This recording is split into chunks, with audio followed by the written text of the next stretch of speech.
I work as a finance manager in a large company, while my wife holds the position of a marketing head in another organization. Both of us lead busy lifestyles. We come from a conservative Christian family and belong to the high-end middle class. We met at church and soon got married. With my financial expertise, I made some wise investments that brought me substantial profits. My wife also earns well, but she has developed a taste for a luxurious lifestyle and tends to spend most of her salary on expensive items like branded bags, shoes, and designer dresses. Each of these possessions holds a special place in her heart. Moreover, she is set to inherit a significant sum of money from her parents. We made a joint decision to renovate the house that I had purchased before our marriage. While overseeing the renovations, the contractor asked if I wanted security systems installed, and I agreed. However, I requested that the cameras be placed only on the exterior of the house. The security system included features such as motion detection notifications and automatic recording during specific times or when movement was detected. I also had access to the live feed on my mobile device, and the data was stored in the cloud for 30 days. Although my wife knew about the installation of cameras, she was unaware of the live feeds or backups.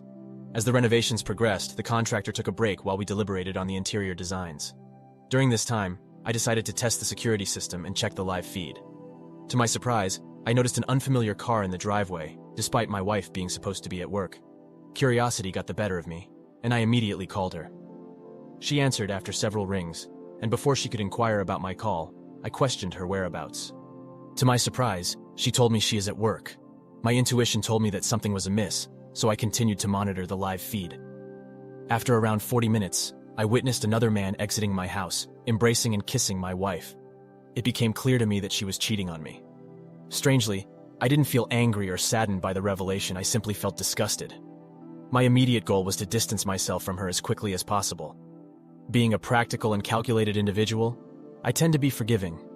But once someone crosses a line with me, I am relentless. In this situation, my priority was to protect myself, as I had more to lose. I decided not to return home that day, and instead stayed at a hotel to calm myself down and devise a plan. Fortunately, we had a prenuptial agreement in place that stipulated an equal split of assets earned during the marriage. Nonetheless, the cost of the divorce would still be substantial for me, since I earned more and had significant savings. I was not prepared to financially support a cheater who had tarnished our marriage. Therefore, I sought legal advice, and together with my lawyer, we devised a strategy that would leave her with nothing. To gather further evidence before presenting my case in court, I instructed the contractor to discreetly install cameras in the interior spaces of the house, such as the kitchen and dining area. This way, I could record their infidelity, even though the bedroom remained camera-free. Over the course of 4 months, their affair was captured on video, providing me with ample evidence against her. Meanwhile, I discovered that the person she was cheating with was one of the board members at her workplace. When the time was right and I gathered all the necessary evidence, I decided to take action. It happened to be a day when we were hosting a family get-together, a gathering of our parents, cousins, and siblings. I called everyone together and served her with divorce papers in front of everyone present. Shocked and outraged, they shouted at me, but I managed to calm them down and reveal the evidence I had collected. As her face turned pale, everyone fell silent.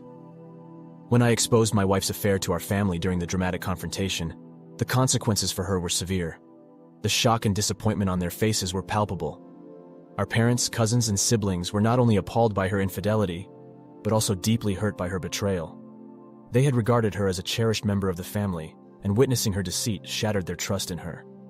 The disapproval from our conservative Christian family was particularly devastating to her, as she had always prided herself on upholding their values.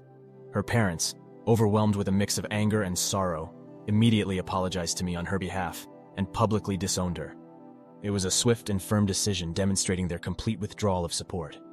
Along with their disownment came the declaration that she would not receive a single penny of her anticipated inheritance, which she had counted on to maintain her lavish lifestyle. This abrupt loss of financial security further added to her despair. Leaving the chaotic scene, I returned home, packed her belongings, and placed them outside the house. I messaged her to inform her about her things, locked the house, and went to stay with a friend. Within half a day, she had gone from being the perfect trophy wife to being homeless. She stayed in a hotel temporarily, since none of her family or friends were willing to assist her. She tried desperately to call me, begging for forgiveness and requesting a meeting. I eventually agreed to meet her. During our meeting, she pleaded with me to take her back, blaming the other man for the affair and making various excuses. However, she couldn't provide a satisfactory answer to the simple question of why she did it. Realizing that her pleas were falling on deaf ears, her tone suddenly changed. She transformed from a devastated and remorseful wife to a cunning and arrogant woman. In a haughty manner, she proclaimed that she would take half of my money in the divorce and find a wealthy man to support her. With those words, she left. That moment felt like a punch in the stomach for me, and it was then that I resolved to utterly destroy both of them. As the legal proceedings unfolded, she received a shocking surprise. There was nothing in my name. Since I had bought the house before her marriage, it was untouchable according to the prenuptial agreement. Furthermore, all other assets had been transferred to my father's name 3 months prior. I only had a few months' worth of money in my account. She fainted upon realizing that there was no way to circumvent this situation. They couldn't prove that my divorce was premeditated since I had informed them of the affair only 2 weeks prior and presented evidence for that period alone. Additionally, their attempts to prove that I had accessed the CCTV footage more than a month ago failed since the backup files were automatically deleted after 30 days. However, I had those recordings safely stored on a flash drive with my lawyer as a backup. The harsh reality began to sink in for her, and I witnessed her slowly crumbling. The divorce was finalized, and she received nothing from me. In a final blow, I sent an email to her company disclosing the affair with the board member, providing irrefutable evidence.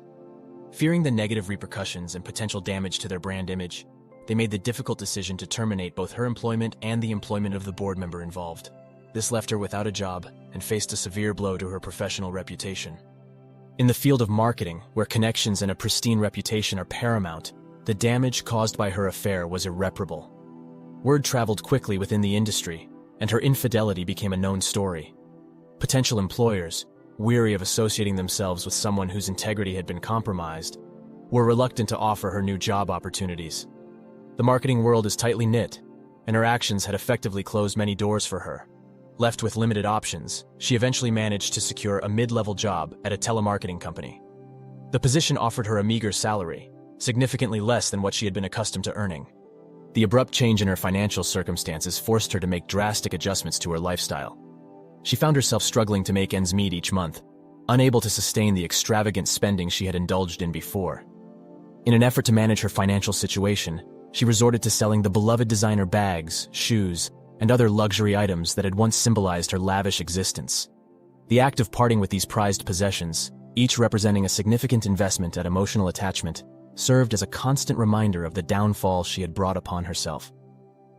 As for me, I put the house up for sale, fetching a price higher than the market value. I took a month-long break from work, traveling during that time. Upon returning, I switched companies and began seeing another woman. Now for the top comments. She had the nerve to question why she was being served, like she hadn't been cheating for months prior.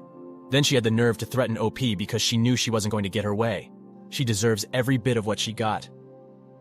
Wow, OP, you handled everything well. I hope she learns her lesson. Cheating has no good benefits, people. Her parents are well-principled. They knew she was wrong, and they did the right thing. I wish you well, OP. Thank you for taking the time to listen to today's story. Please like and subscribe to get notified when a new video is released. Take care.